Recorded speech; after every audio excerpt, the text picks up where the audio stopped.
Hi everyone, welcome back to Digital Partners. In today's video, we are going to show you how to set a photo as your wallpaper on an iPhone. Let's get started. First, open the Settings app on your iPhone and scroll down until you find the Wallpaper option. Tap on it. Next, tap Add New Wallpaper at the bottom. Then, in the top left corner, tap Photos and select All to view your entire gallery. Now, choose the photo you want to set as your wallpaper. You can pinch and move the image to adjust its position just the way you like it. You can also add widgets at the bottom or swipe across to change the style or filter of your wallpaper. Once you're happy with the result, tap Add in the top right corner. You'll then be asked if you want to set it as a pair or customize it separately. If you want the same wallpaper for both your lock screen and home screen, choose Set as a pair.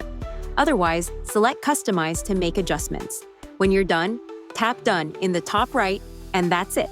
Now your chosen photo is set as your wallpaper.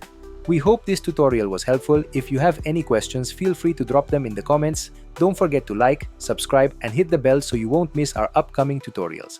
Thanks for watching Digital Partners, and I'll see you in the next video. Bye.